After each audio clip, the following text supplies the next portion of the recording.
Olá, meu nome é Natália Tsuna e hoje eu vou apresentar o trabalho desenvolvido ao longo desse primeiro semestre de 2026, que foi justamente o treinamento para maratonas de programação. A princípio, vamos contextualizar um pouco sobre o que seriam essas maratonas? Imagine você, mais dois amigos ao qual você confia que trabalhariam bem sob pressão encontrando soluções para problemas algorítmicos, um único computador o qual vocês três precisam compartilhar, que contém esse conjunto de problemas que vocês precisam resolver na maior quantidade possível e no menor tempo. Um conjunto de ideias que resolvem esses problemas. E algumas ferramentas que implementam essas ideias para resolver esses problemas. Adicionada essa equação, coloque mais 5 horas cronometradas de prova, uma pilha de livros e referências algorítmicas e muitos, mas muitos balões, sendo que para cada problema resolvido, você e sua equipe recebem um balão. Imaginou? Bem, essa foi a breve descrição das maratonas de programação. Surgiram aqui no Brasil desde 1996, com a Maratona SBC de Programação, que é a mais antiga e a mais importante, visto que ela classifica as melhores equipes brasileiras para representarem o nosso país em torneios internacionais. E também eu gostaria de dar menção à Feminina de Programação, que visa ampliar a participação feminina nessa área tão masculinizada atualmente, e também as regionais, a Mineira e a Paulista. E, bem, também gostaria de agradecer ao Maratonusp, ao qual eu tive suporte, e ao grupo de extensão do IMEUSP, que é o coração do programa da programação competitiva na nossa universidade, oferecendo aula e materiais de apoio que foram a base do meu crescimento. Bem, e quais foram os objetivos desses treinamentos? A princípio, para se tornar um bom maratonista, é importante ter consistência. Então, por isso que ao longo desse semestre, eu fui fazendo várias provas de forma consistente para ir ampliando o meu raciocínio algorítmico, isto é, abstrair o problema da prova para algum algoritmo que eu já havia visto previamente, ou alguma questão antiga. Também desenvolver habilidades conversacionais, afinal, a maratona essencialmente funciona em trios, então é importante que eu compreenda bem as ideias dos meus parceiros, tal como eu entender bem as ideias deles, e também, principalmente, trabalhar bem sob pressão. Afinal, são 5 horas corridas e é necessário ter a maior quantidade de questões no menor tempo possível. E também ter um embasamento de ferramentas importantes que são mais complexas, então dificilmente são vistas na grade convencional da ciência da computação, mas que elas estão sempre muito presentes nessas provas. Como, por exemplo, eu posso dizer aqui algoritmos de string, como o arrow, Kosarik, o lazystring, KMP, DPs em DAGs, por exemplo. Então foi muito importante ter esse apoio algorítmico. E bem, não pode se dar o luxo de pensar que um bom maratonista se torna um vencedor da noite para o dia. É necessário uma certa consistência, persistência. Então, para isso que serve o treinamento, para que eu continuamente estivesse fazendo várias provas. E como foi feito esse treinamento? Bem, eu fui fazendo várias questões que são da seguinte forma. Para cada problema, eu recebo um formato de entrada, do qual eu preciso criar um programa que processe e execute bem no menor tempo possível e da forma mais correta esse input e tenha como saída um resultado esperado. Tá. E como foi feita a execução desses treinamentos? Em especial, a internet é composta por várias plataformas que compreendem esses vários conjuntos de questões. Entre eles eu posso citar o Etcoder, o VJudge, Codeforces, o LeetCode, o Spod.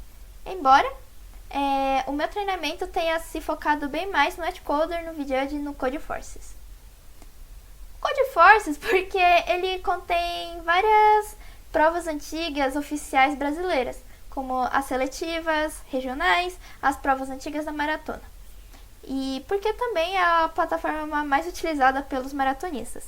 Então aqui eu trago alguns exemplos, que são as seletivas da UDESC, da UNB, a prova antiga da maratona de 2020, a maratona feminina e uma prova do VJudge. O VJudge também foi muito importante porque lá eu tive acesso a várias listas personalizadas para algoritmos. Então, eu tive uma lista de busca binária, two pointers, janelas deslizantes, STLs, DPs, que é o meu maior gargalo atualmente na maratona, sendo que ela é base para DPs em DAGs, cálculo da esperança, por exemplo, e teoria dos números. Contudo, apesar de ser interessante essa estratégia de me aprofundar em algoritmos usando essas listas, eu acabei mudando um pouco o enfoque no meio do semestre, tentando resolver mais provas antigas, porque dessa forma eu conseguiria analisar o perfil dessas provas e também verificar quais os algoritmos que mais caíram e assim enfocar no estudo desses algoritmos. Então, eu trago aqui todas as provas antigas que eu acabei realizando ao longo desse semestre.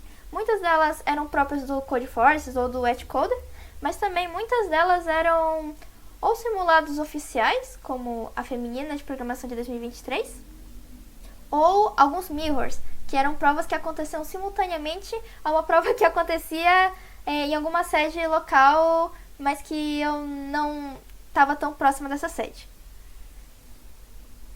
E isso foi muito importante, porque assim eu acabei conseguindo constituir um pensamento mais abstrato e pegar das questões antigas que eu já havia feito para poder tentar aplicar esses conhecimentos em questões novas.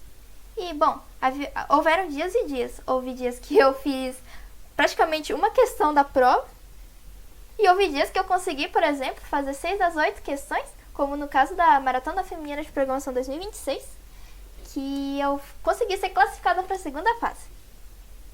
E apesar desses dias de sucesso e fracasso, eu sempre buscava estar fazendo os upsolvings. Então aqui eu tenho o upsolving da prova antiga da maratona de 2020, do qual eu assisti bastante sobre esperança e alguns tópicos sobre crivo de Aristóteles. Também sobre resolução da Maratona Paulista de Programação com o Gabriel Dalalho, um ex-maratonista. E, claro, vendo os editoriais das próprias plataformas, como o Codeforces e o Etcoder. E, bom, a chave de tudo para isso foi consistência.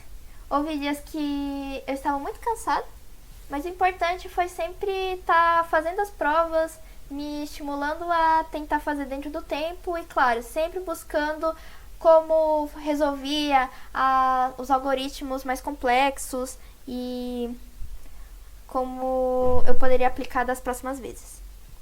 E como resultado desse treinamento todo, bom, eu acabei criando uma equipe maravilhosa.